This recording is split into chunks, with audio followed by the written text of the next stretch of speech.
આ દ્રશ્યો જોઈને તમને કદાચ લાગતું હશે કે આ ગીર છે, પરંતુ આ ગીર નથી, આ છે ગોહિલવાડ.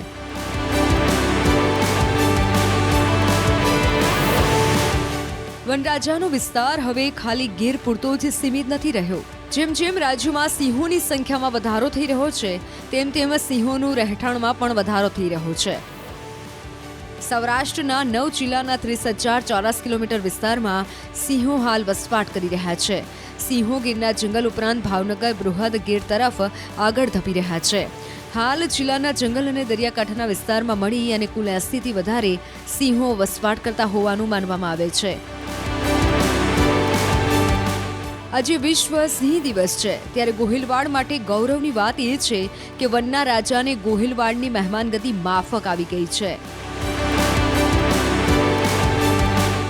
જોકે ગોહિલવાડમાં 18મી સદીમાં પણ સિંહોની વસ્તી હતી, જે લુપ્ત થયા બાદ 1998માં ફરીથી ભાવનગર પંથકમાં સિંહોનું આગમન થયું અને ધીરે ધીરે વસ્તી વધતી ગઈ. છેલ્લે 2020ની ગણતરી પ્રમાણે જિલ્લાના દરિયાકાંઠાના વિસ્તારમાં 17 સિંહોનો વસવાટ નોંધાયો.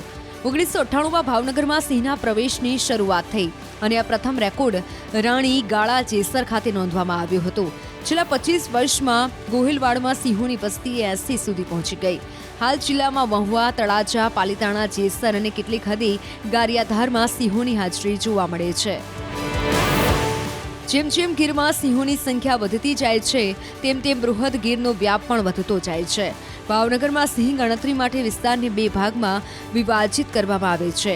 ભાવનગર મુખ્ય વિસ્તાર અને દરિયા કિનારો વર્ષ 2020માં મુખ્ય વિસ્તારમાં 56 અને દરિયાકાંઠા વિસ્તારમાં 19 સિંહો વસવાટ કરી રહ્યા હોવાનું હાલ માનવામાં આવી રહ્યું છે.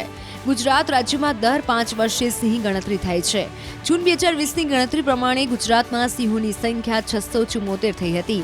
છેલ્લા આંકડાઓને જોતા ગોહિલવાડમાં સાવજોની સંખ્યામાં નોંધપાત્ર વધારો થયો છે. ભાવનગર જિલ્લામાં 28થી 15 સિંહણ તથા 3 મેલ સબ એલ્ટર અને 9 ફિમેલ સબ એલ્ટર જોવા મળ્યા છે, તો 7 વણ ઓળખાયેલ નજરે પડ્યા છે.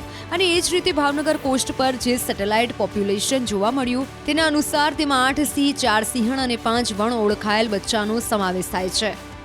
भावनगर की बात करें तो 2020 में जो सेंसस हुआ था उसमें 56 जैसे लायन मेनलैंड में थे और 17 जैसे लायन भावनगर के कोस्ट में थे. अभी की बात 2023 की बात करें तो ये आंकड़ा भी बढ़ चुका है. इसका श्रेय जाता है गुजरात फॉरेस्ट डिपार्टमेंट का जो कंजर्वेशन स्ट्रेटेजी है और यहाँ के लोग हैं, जो उनका सहयोग की वजह से ये कंजर्वेशन काफ़ी सक्सेसफुल हो चुका है. પાલીતાણાના વડાલ ખાતે 2019માં એશિયાટિક લાયન કેર સેન્ટરનું લોકાર્પણ કરાયું.